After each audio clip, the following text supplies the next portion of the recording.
Just imagine, ذرا سوچئے ایک جسم بغیر ہڈیوں کے کیسے رہ پائے گا؟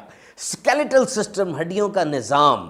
چھوٹے بچوں میں، انفنٹس میں 300 ہڈیاں ہوتی ہیں depending upon the counting of sternum. اور جب انسان بڑا ہوتا چلا جاتا ہے، دے فیوز ٹوگیدر، ہڈیاں آپس میں مل جاتی ہیں اور ان کی تعداد 206 سے 213 تک ہوتی ہے. 206 سے 213 کیونکہ کچھ لوگوں میں انگلیاں، پسلیوں کی تعداد کم یا زیادہ ہوتی ہے. ہڈیاں لائٹ ویٹ ہوتی ہیں لیکن پورے جسم کے وزن کو اچھے سے سنبھال لیتی ہیں. اور یہ ہڈیاں ہمارے مختلف اعضاء کی حفاظت کرتی ہیں، جیسے اسکل، کھوپڑی دماغ کی حفاظت کرتی ہے. اور یہ جو چہرے کے خد و خال ہیں، یہ جو شیپ ہے، یہ بھی کھوپڑی اور اسکل کی وجہ سے ہوتی ہے. اور یہ جو رب کیج ہوتا ہے، پسلیاں، یہ انسانی پھیپھڑوں کی اور دل کی حفاظت کرتے ہیں. یہ بتائیے گا کہ کیا دانت یہ بھی ہڈی ہیں؟ ویسے یہ دانت اور ہڈیاں پورے جسم کے سخت ترین اعضاء ہیں اور پورے جسم کی 99% کیلشیم انہی دونوں میں ہوتی ہے. لیکن دانت میڈیکلی ہڈیاں نہیں ہیں. یاد رہے یہ ہڈیاں یہ زندہ چیزیں ہیں. These are the live tissues. ساری زندگی ان میں تبدیلی کا عمل جاری رہتا ہے اور یہ اپنے آپ کو خود ریپیئر بھی کر لیتی ہیں. اور ان ہڈیوں کے اندر بون میرو ہوتی ہے، ہڈیوں کا گودا.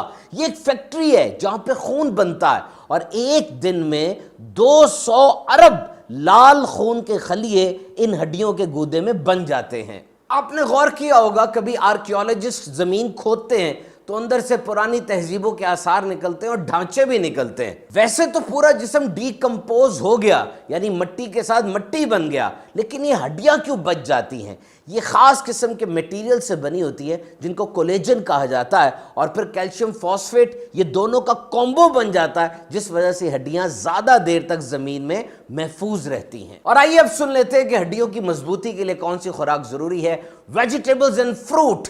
خاص طور پہ جو بزرگ افراد ہوتے ہیں ان کو گرین اور یلو ویجیٹیبلز زیادہ کھانی چاہیے. ایکسرسائز. جب ہڈیاں بن رہی ہوتی ہیں ایکسرسائز کی بہت ضرورت ہوتی ہے اور 30 سال کی عمر تک انسان کی ہڈیوں کے بننے کا عمل مکمل ہو جاتا ہے. کیلشیم. ہڈیاں کیلشیم سے بنی ہوتی ہے تو ایک انسان کو دن میں 1000 ملی گرام کیلشیم کی ضرورت ہوتی ہے، جبکہ جو بوڑھی عمر کے افراد ہوتے ہیں ان کو 1200 ملی گرام کیلشیم کی ضرورت ہوتی ہے. اسی طریقے سے پروٹین.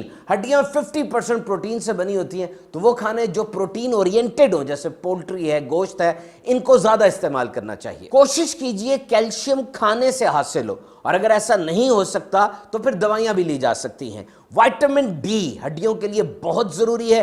دنیا میں 1 ارب افراد میں وائٹامن ڈی کی کمی پائی جاتی ہے. ضرور ڈاکٹر سے مشورہ کر کے وائٹامن ڈی سپلیمنٹس استعمال کیجئے. اوبیسٹی. جو لوگ موٹاپے کے مرض میں مبتلا ہوتے ہیں ان کو ہڈیوں کے فریکچر ہونے کا خطرہ زیادہ ہوتا ہے اور ان کی ہڈیوں کی کوالٹی بھی متاثر ہوتی ہے. اور اگر ٹوٹنے کی بات کی جائے تو پورے جسم میں ہاتھ کی ہڈیاں یہ سب سے زیادہ ٹوٹتی ہیں اور بچوں میں کالر بون کے فریکچر کے سب سے زیادہ کیسز ہوتے ہیں. ہڈیاں ٹوٹنے کی ایک بڑی وجہ روڈ ٹریفک ایکسیڈنٹ ہے اور جب کسی کی ہڈی کو ٹوٹ جاتی ہے تو پورے گھر پہ ایک ذمہ داری آ جاتی ہے. تو گاڑی، موٹر سائیکل دھیان سے چلائیے، ہیلمٹ کا، سیٹ بیلٹ کا استعمال کیجئے. گاڑی چلاتے ہوئے موبائل فون، کھانا وغیرہ بالکل استعمال نہ کیجئے. گاڑی آہستہ چلائیے. خیال رکھیے اپنا، اپنے خاندان کا اور سب کا.